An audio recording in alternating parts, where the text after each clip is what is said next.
Hello friends, welcome to my channel. Today's our topic is direct और inverse proportion. Direct proportion और inverse proportion कहाँ पर use होता है, क्योंकि बच्चे कंफ्यूज रहते हैं कि कौन से क्वेश्चन में हम कौन सा प्रपोर्शन यूज करें। तो उसको समझाने के लिए मैंने पहले एक एग्जांपल लिया है। उन एग्जांपल के थ्रू अगर आप समझोगे तो कंफ्यूजन क्रिएट नहीं होगी क्वेश्चंस में। सबसे पहले मैं डायरेक्ट प्रपोर्शन का एग्जांपल लिया है।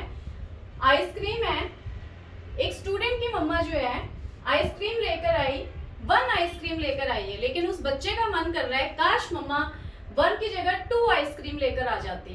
नेक्स्ट टाइम मम्मा को पता चल गया कि इस बच्चे की विश थी कि 2 आइसक्रीम लाना। नेक्स्ट टाइम मम्मा ने क्या करा, 1 की जगह 2 आइसक्रीम लेकर आ गई। लेकिन अब बच्चा होता है ना, उसका मन करता है और ले। तो बच्चे की विश जो थी पहले उसकी 2 आइसक्रीम की थी, जब मम्मा वही 2 आइसक्रीम लेकर आ गई अब तो उस बच्चे की विश कर रही है काश मम्मा 3 आइसक्रीम लेकर आ जाती मेरे लिए। तो डायरेक्ट प्रपोर्शन में क्या है, जब मम्मा ने आइसक्रीम को इंक्रीज करा, यहाँ से उसकी क्वांटिटी 1 इंक्रीज करी, तो बच्चे की जो विश थी वो भी साथ में इंक्रीज हो गई। मतलब एक चीज के इंक्रीज होने के साथ दूसरी चीज का भी इंक्रीज होना, वहां पर यूज होता है डायरेक्ट प्रपोर्शन मेथड। वैसे ही एक और एग्जाम्पल है, यहाँ पर इंक्रीज हुआ, हम एग्जाम्पल लेंगे डिक्रीज का। यहाँ पर मम्मा ने क्या करा है, रोटी विद बिटर गोर्ड। करेले की सब्जी बच्चों को पसंद नहीं होती है, मन नहीं करता कि हम उसको खाएं।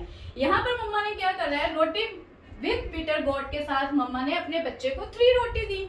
लेकिन बच्चे का मन तो था नहीं, अब खानी तो पड़ेगी, नहीं तो मम्मा जबरदस्ती खिलाएंगी और फिर मार पड़ेगी अगर नहीं खाएंगे तो। उस बच्चे ने करा काश मम्मा 2 ही रोटी देती, मेरे को 3 क्यों दे दी मम्मा ने। अब नेक्स्ट टाइम क्या हुआ, मम्मा को बच्चे की विश पता चल गई, भी ज्यादा अच्छा नहीं खाना चाहता है, हेल्दी फूड तो मम्मा देंगी। नेक्स्ट टाइम मम्मा ने क्या करा, 3 रोटी की जगह यहाँ पर 2 रोटी दे दी। 1 मम्मा ने अपने आप ही डिक्रीज कर दी। अब बच्चे तो बच्चे होते हैं, बच्चे का मन करे क्या यार मम्मा ने पिछली बार 2 दी थी, काश मम्मा 1 दे देती। मतलब जो रोटी विद बिटर गोर्ड जो मम्मा ने 3 दी थी, वहां से डिक्रीज करके मम्मा ने 2 कर दी, 3 से 2 कर दी। लेकिन नीचे चल के क्या हुआ, बच्चे की विश जो थी वो कम हो गई, 2 थी, काश मम्मा 1 ही देती मेरे को।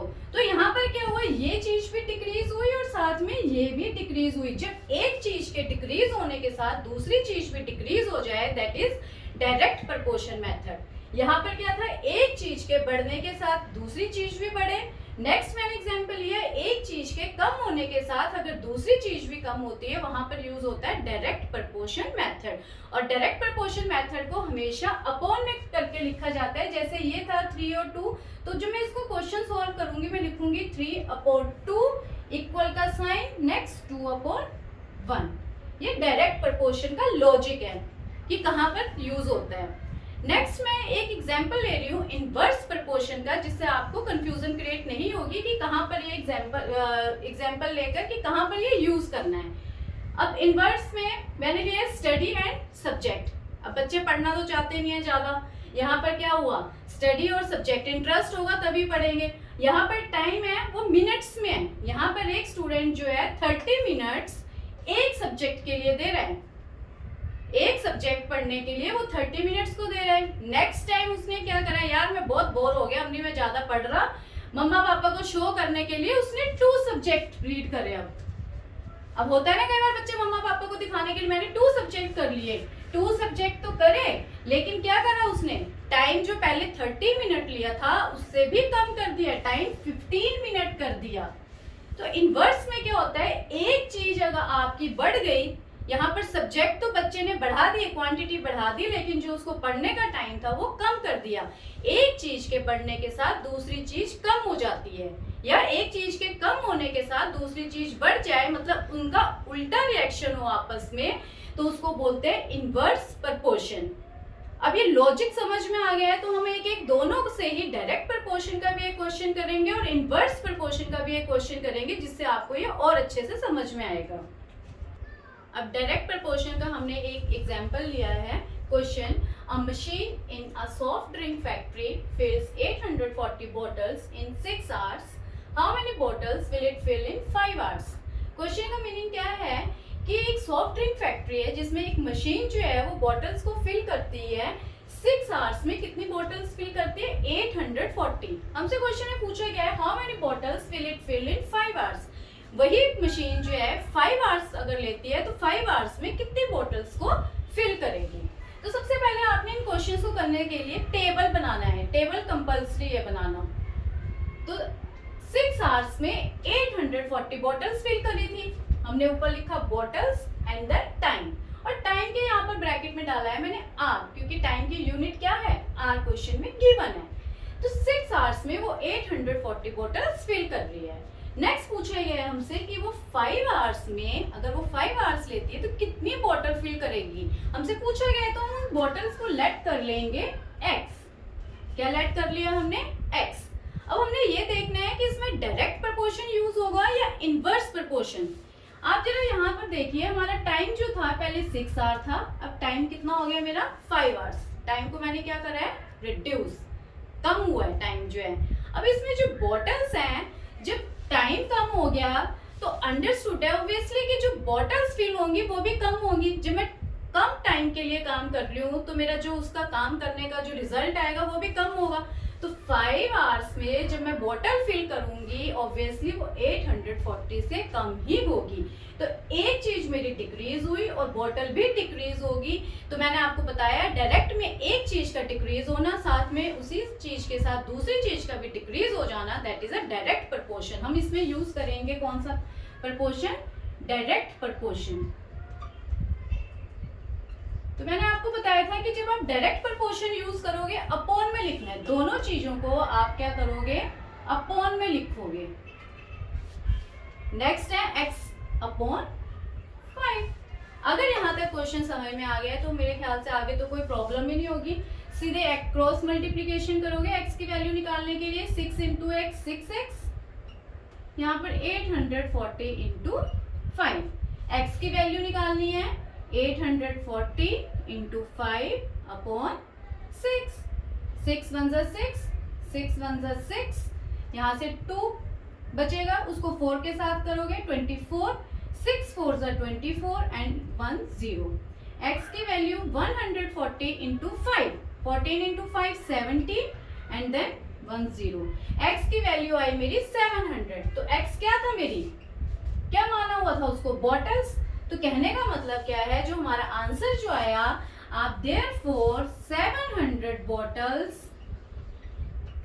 Will fill in 5 hours. मतलब अगर हम 5 आवर्स काम करते हैं तो 5 आवर्स में हमारी बॉटल्स कितनी फिल होंगी, 700। आप देखिए जरा खुद कि एक चीज आपकी कम हुई थी, दूसरी भी आपकी कम भी हुई है। तो डायरेक्ट प्रपोर्शन का ये एग्जांपल था। अब हम करेंगे एक इनवर्स प्रपोर्शन का एक और क्वेश्चन। अब question number 2, 6 pipes are required to fill a tank in 1 hour 20 minutes।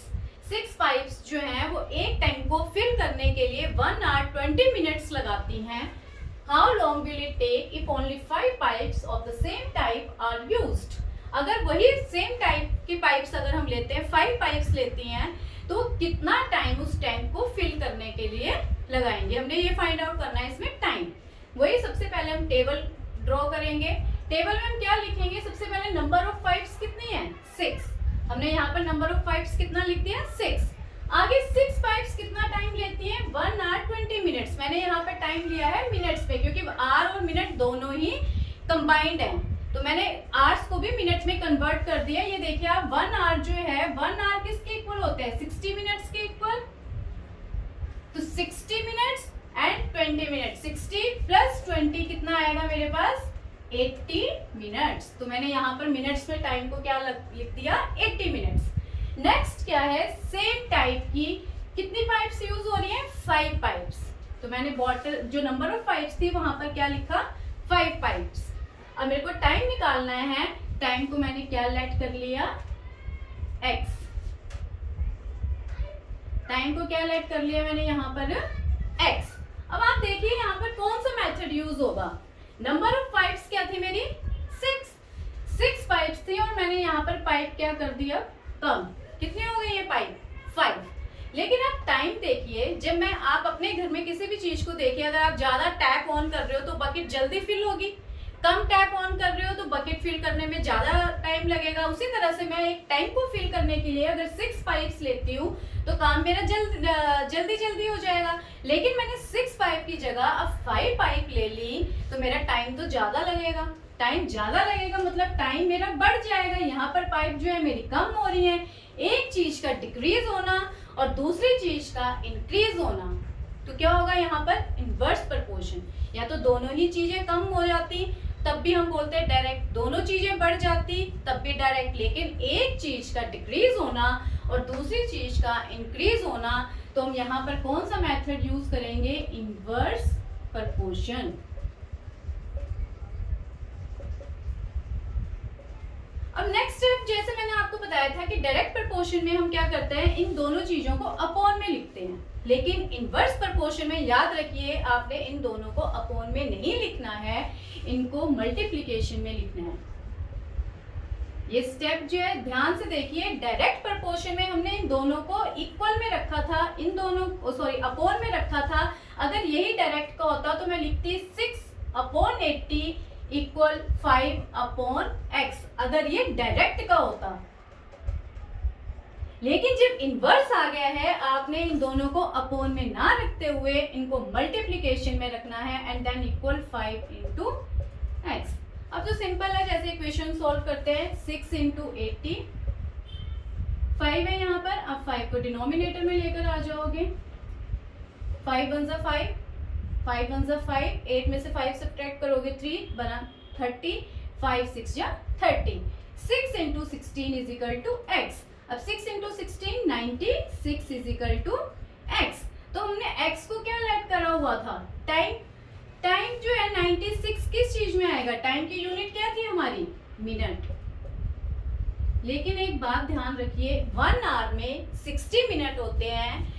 कभी भी अगर आपका आंसर मिनट में 60 से ज्यादा आ रहा है, आप उसको चेंज करोगे, कन्वर्ट करोगे आवर एंड मिनट्स में, जैसे क्वेश्चन की यूनिट थी। अगर यहाँ पर 96 की जगह होता 40 मिनट्स, तो आप इसको 40 मिनट्स में ही रहने देते, कन्वर्ट नहीं करते। क्योंकि 1 आवर में 60 मिनट होते हैं, 60 से ज्यादा आ गया है तो आप इसको 1 आवर को 96 मिनट्स को कन्वर्ट करके ही आप आंसर को लिखोगे, नहीं तो एग्जाम में मार्क्स यहाँ पर डिडक्ट हो जाएंगे, हाफ मार्क्स। तो आपने इसको 60 से करोगे, 60 1 = 60। तो ये जो आपका क्वेश्चन आया है 1 आवर एंड जो रिमाइंडर है that is minute, 36 minute.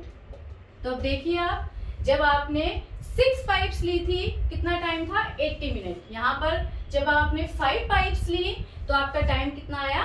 96 minute. तो आप देखिए ये चीज इंक्रीज हो रही है और ये कम हो रही है।